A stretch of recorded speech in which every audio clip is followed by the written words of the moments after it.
Hi there everyone, welcome to this week's video where we're going to finish off our module on historiography in women, gender, sexuality studies by discussing David Valentine and Jules Gill-Peterson on the question of trans history.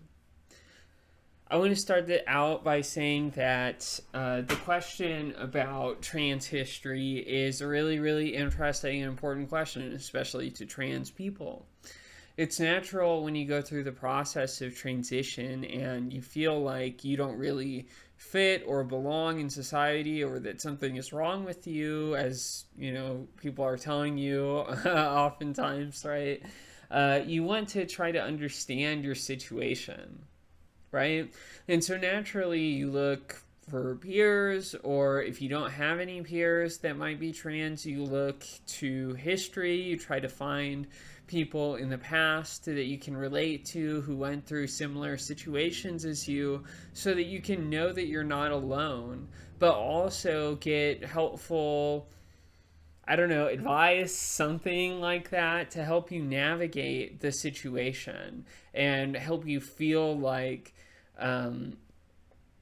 that there are others out there that dealt with the same sort of problems that perhaps you yourself are dealing with. So there's a really big impetus, there's a desire on the part of trans people for deeply existential reasons to want to seek out and understand history, the history of trans people. It's also importantly political, right? So, I mean,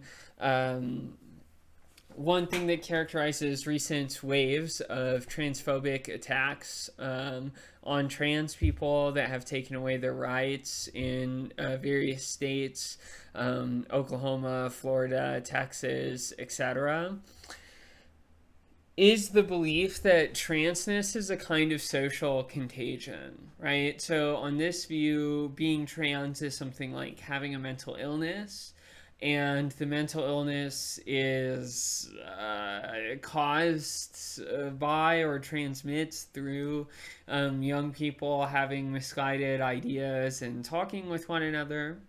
And so it's claimed that, this, big trans thing or whatever that characterizes the 21st century is something completely novel. It has no history, and consequently is going to fade away like a castle in the sand, right? It will leave no trace. It is a collective delusion and nothing more. So trans people who want to counter this claim, right, naturally want to point out, hey, there's something like at least 3,000 years of evidence of trans people existing throughout all sorts of different societies. And, then if you want to make a claim like that, which very many trans people do, including myself, then you're faced with the interesting but nevertheless difficult question that obviously the category transgender developed in the 1990s. So, the thousands of history of trans people that you claim exist, right? There's a question about whether or to what extent the category of trans really applies to those people.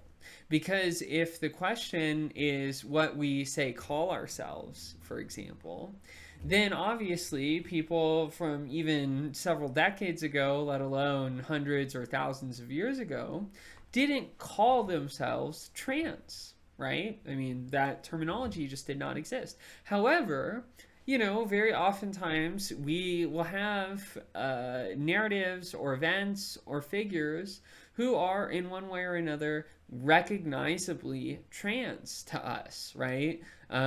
For example, men that speak about desiring to be women and trying to pass as women. Similar stories about people that, are trans men who transition from being female to male, right? Or desire that, or attempt to live it out, right? So even though the terminology is new, the terminology was developed in the 1990s or whatever, right? It seems like the thing that we're describing with the terminology, the social form of wanting to escape from the gender identity that has been assigned to you, is in fact something that is very old, right? We have recorded evidence of it in all sorts of different cultures over all sorts of different periods of human history. And if that's right, then it seems like we now have the tools to defeat the objection to trans existence that says it's based on a collective delusion or something like that, or a cultural fad that exists in the 21st century and only the 21st century, or something like that. But the question that we're then faced with, if we recognize the importance of trans history and the urgency, but also the difficulty of trans history, is that if you want to extend the category of transgender beyond just those who self-identify with that term, you take it to refer to a certain kind of social form or content, and you think that that content is applicable to people in the past, now you have a question of how far can you do that, right? Who in history can you rightly recognize as trans, even if they didn't call themselves trans or have any of that framework or terminology at all, right? It's going to turn out that the difficulty is not only that they didn't have the word trans, they didn't have the same framework for relating sex, gender, and sexuality as we do, and as the term trans sort of implies, right? And so that seems to raise deep methodological problems, right? Are these figures in history K, or are they trans, or are they something else? And what are they, right? These are urgent, important, existential, and political questions for trans and gay people. And so let's get started. So the Valentine, this is a really interesting work because we've been mostly looking at kind of historians approaching WGSS. Valentine is an anthropologist. So he's actually doing an ethnographical study. And this ethnographic study took place during the 1990s for sort of like transgender focus groups, right? These were oftentimes run by nonprofits in order to make certain kinds of services available to people, right? And Valentine is going to these groups and listening to what people have to say, and is puzzled and perplexed because the way that they use the categories of gender and sex and sexuality is different than the way that he uses those categories. Valentine himself is a cisgender gay man. But he's going to these sort of like focus group things that are meant for transgender people. He notes that in his group there were no female to male transgender people, so everyone transgender there was male to female. There's also, of course, no discussion of like non-binary people being in the group. And one thing that Valentine notices is that the people in the group alternatively will describe themselves as gay or transgender. So, for example, he starts out the book through this quote that says, "I've been gay all my life. I've been a woman all my life." Right? So, in other words, this person who, in a way, seems to identify as a trans woman, right, has sex with men, right? And because they are trans, right, they know that they are identified as men, and so they're gay in virtue of being born a man and having sex with men, but they are a woman insofar as they desire to live out a life as a woman, right? And so this poses a really interesting question because it's like, who's gay and who's transgender and why, right? Like, how do we characterize someone who talks this way? Similarly, major figures in like trans history never used the word trans to describe themselves. Oftentimes, they would just refer to themselves as gay, right? So you'd have someone who is born as a man, who is now living as a woman, who has sex with men, who identifies as gay but not as trans, right? What do you do with that? Well, one approach is to be like, well, these people are archaic and they're using the categories incorrectly. And if they knew the correct categories of gender, sex, and sexuality, well, then we would just recognize them as mistaken. So they call themselves gay, but they're not really gay, right? They're actually straight because they're a woman and they're having sex with a man, right? But then you have this question of like, well, but why? Right? I mean, this person's calling themselves gay. They are part of a gay community. They go to gay clubs. They have gay sex, presumably. They, I don't know, are in gay places doing gay stuff, right? So, and they call themselves gay. So, like, why aren't they gay, right? Troubling question. And so, I mean, one thing Valentine does is just note like the various things that these people call themselves, right? They call themselves girls, they'll call themselves femme queens, they'll call themselves women, they'll call themselves gay, they'll call themselves men, name men who love men or have sex with men, right? Sometimes cross-dressers will go to these sort of like trans inclusion groups. Sometimes drag queens will go to these trans inclusion groups, right? What is it that makes all these people trans, right? I mean, it seems like there's not widespread agreement in terms of something like gender identity. There's not widespread agreement in terms of something like sex. And there's also not agreement in terms of something like sexuality, right? So what's going on? Well, Valentine says that, well, what's going on is that transgender emerges in the 1990s primarily from nonprofits and focus as like an umbrella term to collect together a bunch of people that need the same kind of services, right?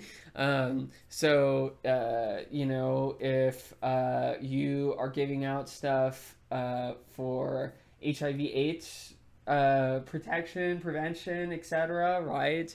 Then perhaps you're interested in giving it both to like gay men and trans women who are both said to be, you know, at high risk for this sort of thing, right?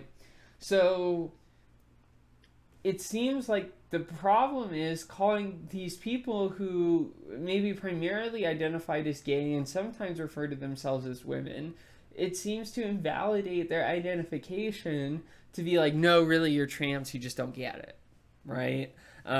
So this is the sort of question that Valentine poses, and to some degree kind of leaves it open to interpretation. He doesn't like say like, okay, well, I know who's trans and who's not trans, and you're trans and you're not trans, and you're trans and you're gay, you know, and all of this kind of stuff, and like giving us rules for that. He's instead trying to prop open the question of how and why we categorize people, and how, what are the rules that we do that, and how do people themselves categorize themselves. Okay, let's talk about the Gill-Peterson piece, Histories of the Transgender Child. What I think inspires Gill-Peterson's work, really, is this claim that is pretty ubiquitous in transphobic circles that trans children have no history at all. So sometimes it's said that we're living in the first generation of trans children, right? We're having these political problems related to sex and gender categorization, especially as it deals with children, and the relationship between children, their educational institution, and their parents. So should children learn about being gay or being trans Can they be trans at school? Do their parents have to know? What do teachers call them? What bathroom are they allowed to use? Are they allowed to play sports? And if so, which ones? These are all questions that have taken on increasing incendiary consequences as the 21st century has gone by, right? They've become hot button political issues. And it's claimed, really, that this is the first time that we have ever had to deal with this because trans children just started existing. And the central thrust of Gill-Peterson's counterpoint is that there were a bunch of trans children, but we did not recognize them as such. So if Valentine was a little bit hesitant about the application of the category of transgender or trans, broadly speaking, into the past, Gill-Peterson is, perhaps contrarily, arguing for the necessity of extending that category well before the 1990s. Therefore, her book, Histories of the Transgender Child, is primarily about the early 20th century trans medicine, and especially trans people trying to get access to services, gender affirming care, etc. And so that is her central focus. So rather than saying there weren't any trans children and trans people have no agency, they're just created by this massive delusion, Gill-Peterson is saying, no, there have been trans people, and actually they've been trying to get access to gender-affirming care for a long time, but they have been prevented and excluded from being able to do so. We're perhaps only just now recognizing the existence of trans people and sometimes willing to respect their self-identifications for various administrative purposes. So her purpose is really to defuse this idea that trans children only recently started to exist, and it's all based on some sort of collective delusion, right? To the contrary, we can recognize visibly trans people throughout history, right? What we need is just the proper historical framework from which to understand them, right? They're not going to be called trans kids. We have to look for something else. And so Gill-Peterson really looks at the history of gender and sex, especially in the 20th century, and how the medicine of gender and sex changed quite frequently throughout the 20th century. And so that caused corresponding changes in the categories that we would use to describe people as transsexual or transgender or trans in any way whatsoever. So we have the old-timey word hermaphrodite, right? We also have androgyne, right, to refer to people that are androgynous. And we have the word transvestite, right? These are a lot of the earliest terminology to refer to trans people. And then it's really only in the 1960s that we start getting the term transsexual from the Johns Hopkins Gender Identity Clinic. And then in the 1990s, we finally get access to this term transgender. And one of Gill-Peterson's points is that to understand who gets to count as trans and why, we have to recognize that all of these categories are rooted in a racialized sexology, right? So these three categories, right, these are direct descendants of 19th century sexology. So these were attempts on the part of medical science to understand the nature of sex, and oftentimes tried to understand the nature of sex as divided into certain races, right? So oftentimes these sexology books were eugenic, right? They were looking to promote the health of the human species, which was associated with white sex and gender norms. Therefore, black people and all non-white people are oftentimes considered sexually deviant, gendered deviant. They don't have traditional white family sex, familial kinship structures, and therefore they are abnormal, atypical, gender and sexed differently than white people. It seems like to some extent you start to break with this early sexology and these categories for understanding trans people start to be about trans people a little bit more in the 1960s when we get the category transsexual and later transgender. However, we can see broad continuities with the kind of sexology that we had before. So in the 1960s, there's this framework, we can call it the transsexual framework, that held that to be trans is to be born in the wrong kind of body, a wrongly sexed body. So mentally, psychologically, internally, you're a woman, but you're in a man's body. Or, obviously the converse. And so the idea was that certain kinds of people could, in certain kinds of circumstances, successfully transition. If they receive hormones, sex reassignment surgery, etc., in a limited and extremely conditional way, these gender identity clinics would help some women transition, or some men, right, some trans people, transition to live successful lives. Primarily, they were working with trans women, right?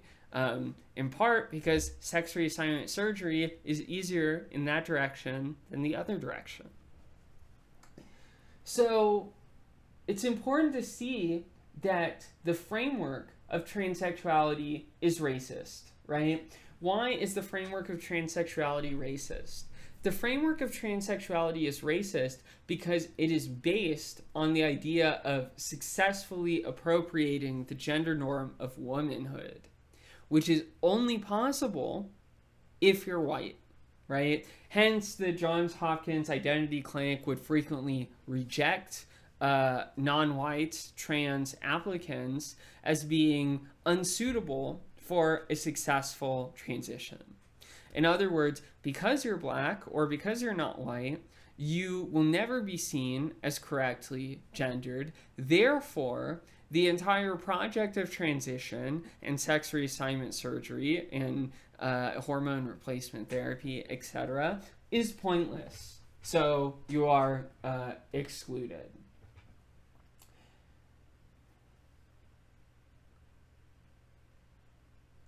The category of transgender was developed in a way to try to appropriate that medical model, but make it more amenable for trans people, right? But we have to understand that this whole framework that we have developed to understand this is based on a kind of racial exclusion, right? Who gets to be properly gendered and why? So, in part, the reason why we miss the history of trans children is because we've absolutely failed to recognize a whole host of especially non-white trans people as genuinely trans, and instead have criminalized and pathologized, gate-kept, and excluded them from the trans community writ large.